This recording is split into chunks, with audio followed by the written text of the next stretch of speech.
தமிழ்ச்சுடர் பார்வையாளர்களுக்கு வணக்கம். இன்றைய நேர்காணலில் நாம் சந்திக்கவிருப்பது திரு சுந்தராபனபுரம் பீட்டர் ஆண்டனி ஐயா அவர்கள். ஐயாவிடம் நிகழ்கால அரசியல் பற்றி பல கேள்விகளை கேட்க உள்ளோம். வாருங்கள், நிகழ்ச்சிக்கு செல்லலாம். வணக்கம் ஐயா. வணக்கம்.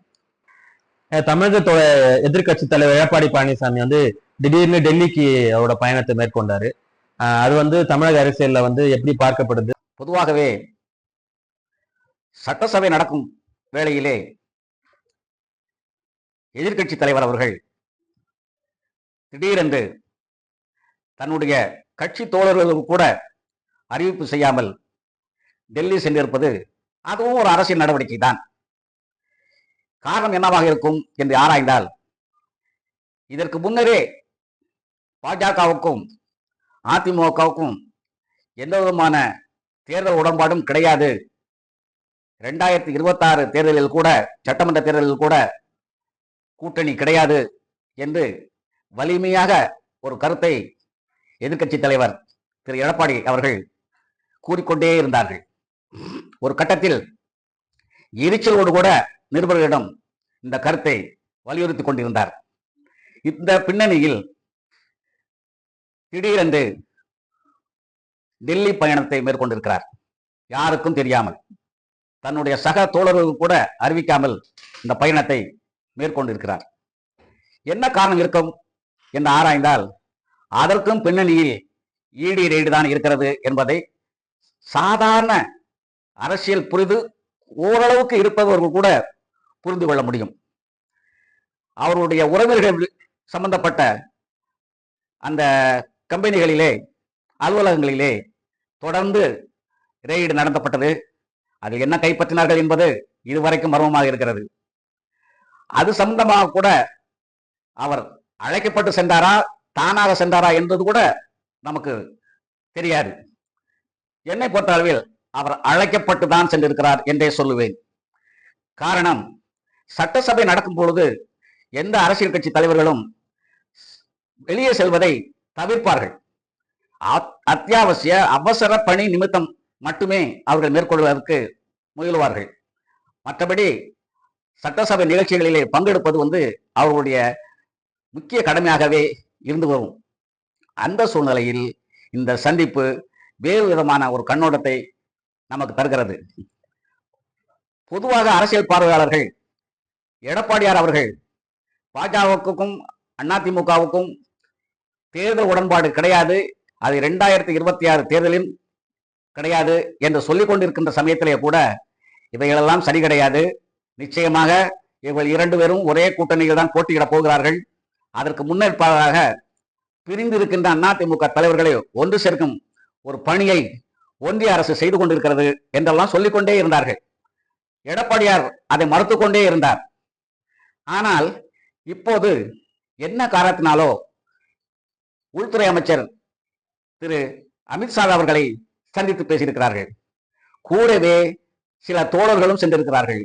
அவர்கள் சென்று வந்த பின்னாலே தமிழக நலன் கருதி சில கோரிக்கைகளை விடுத்ததாக வெளிப்படையாக சொல்லியிருக்கிறார்கள். அந்த கோரிக்கைகளை வலியுறுத்துவதற்கு வேறு சந்தர்ப்பங்கள் எத்தனையோ கிடைத்த சமயத்தில் அதை பயன்படுத்திக் கொள்ளாமல் இந்த சந்திப்பை பயன்படுத்தியதாக சொல்வது சந்தேகத்துக்குரியது. அந்த கிட்டத்தட்ட 1.5 மணி நேரம் இருவருமே தனியாக பேசியிருக்கிறார்கள். உண்மையிலேயே கூட்டணி சம்பந்தமாக பேசுவது என்றால் கூட சக தோழர்களை வைத்துக் கொண்டுதான் பேசியிருக்க வேண்டும். ஆனால் அப்படியாப்பட்ட ஒரு சந்திப்பு நடந்திருந்தாலும் அது சிறிய ஒரு நேர பொழுதுதான் நடந்திருக்கிறது. ஆனால் திரு எடப்பாடி அவர்களும் திரு அமித்ஷா அவர்களும் 1.5 மணி நேரம் தனிப்பட்ட முறையிலே சந்தித்து பேசியிருந்தால் அதற்கு அரசியல் தவிர்த்த வேறு காரணங்கள் இருக்கிறன என்பது ஊர்ஜிதமாகிறது. என்ன காரணம்?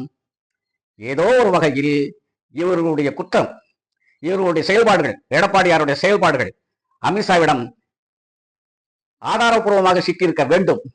அதை காட்டி மிரட்டி இந்த கூட்டணிக்கை ஒப்புக்கொள்வதற்கு அவர்கள் முயன்றிருக்கிறார்கள். அந்த முயற்சியிலே அமித்ஷா வெற்றி பெற்றார் என்றுதான் நாம் கருத வேண்டிய நிலை இருக்கிறது. வருங்காலம் அதுக்கு சரியான பாடத்தை சொல்லிக் கொடுக்கும். இது ஒரு பக்கம் இருக்க. எடப்பாடி போயிட்டு வந்த உடனே ஒரு 1-2 நாள்ல பாஜக தலைவர் அண்ணாமலையும் டெல்லிக்கு போயிட்டு வந்தாரு. இதுக்கான காரணம் என்னவா இருக்கும் நீங்க நினைக்கிறீங்க? எடப்பாடி அவர்களுக்கும் திரு அண்ணாமலை அவர்களுக்கும் தனிப்பட்ட முறையிலே உறவுகள் எப்படி இருக்கிறது என்பது நமக்கு தேவையில்லாத ஒன்று. ஆனால் அரசியல் ரீதியிலே இருவருமே கொங்கு மண்டலத்தைச் சேர்ந்தவர்கள் என்ற காரணத்தினால் கொங்கு மண்டலத்திலே யார் செல்வாக்கு மிக்கவர்கள் என்கின்ற போட்டி அவர்களுக்குள் இருப்பது தவிர்க்க முடியாத ஒரு விஷயமாக போய்விட்டது. எப்படி ஒரு உரைக்குள் இரண்டு கத்திகள் இருக்க முடியாதோ அதே போல ஒரு மண்டலத்திலிருந்து இரண்டு பெரும் தலைவர்கள் உருவாக முடியாது, கூடாது என்கின்ற ஒரு எண்ணம் இருவருக்குமே இருந்திருக்க வாய்ப்பு இருக்கிறது. அது நான் தவறு என்று கூட சொல்ல முடியாது. அப்படிப்பட்ட ஒரு காலகட்டத்திலே இரு தலைவர்களும் தேர்தல் உடன்பாடு என்பதை பேசி அவர்களால் முடிவு செய்ய முடியாத ஒரு சூழ்நிலை இருக்கிறது. ஆகவே திரு அண்ணாமலை அவர்கள் தலைவராக இருக்கும் பட்சத்தில் இத மாதிரியான தேர்தல் உடன்பாடு எட்டுவது சாத்தியமில்லாத ஒன்று என்ற கருத்தை திரு அமித்ஷாவிடம் திரு எடப்பாடியார் அவர்கள் கொண்டு சென்றிருக்க கூடும். அதற்கு வாய்ப்புகள் நிறையவே இருக்கிறது. ஏற்கனவே இது பற்றிய செய்திகள் வந்து கொண்டேதான் இருக்கின்றன. அதை உறுதிப்படுத்தும் முகமாகத்தான் இது பற்றிய கருத்தை திரு அண்ணாமலை அவர்களிடமிருந்து பெறுவதற்காக அமித்ஷா அழைத்திருக்கலாம். அப்படி அழைக்கிற சமயத்தில் அண்ணாமலையாரை விட்டுக் கொடுக்க அமித்ஷா விரும்புவாரா என்பது ஒரு கேள்வி. எடப்பாடியாரை நம்பி அண்ணாமலையையும் கைவிடுவது சரியாக இருக்குமா என்று அமித்ஷாவுக்கு சந்தேகம் இருக்கும். ஏன்னால் எடப்பாடியார் தன்னுடைய சொல்லில் உறுதியாக இருப்பார் என்று அமித்ஷாவுக்கு தெரியாது.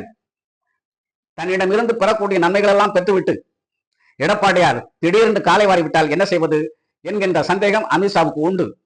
அந்த நிலையிலே அண்ணாமலையாருடைய கருத்தை கேட்டு பெறுவதற்காக அழைத்திருக்கலாம். இவரும் தன்னுடைய கருத்தை சொல்லியிருப்பார்கள். வருங்காலத்தில் என்ன நடக்கிறது என்பதை பார்ப்போம்.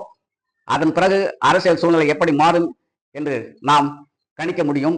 திரு எடப்பாடியார் அவர்கள் கூட சென்னை வந்த பிறகு தேர்தல் உடன்படிக்கை என்பது தேர்தல் காலத்திலே தான் எடுக்கப்படுமே ஒழிய அது முன்கூட்டியே எடுத்தது சரித்திரம் இல்லை என்று சொல்லியிருக்கிறார். சோ அவரும் ஒரு இக்கு வைத்து தான் பேசியிருக்கிறார். பார்ப்போம் அரசியல் சூழல் எப்படி மாறுகிறது என்று.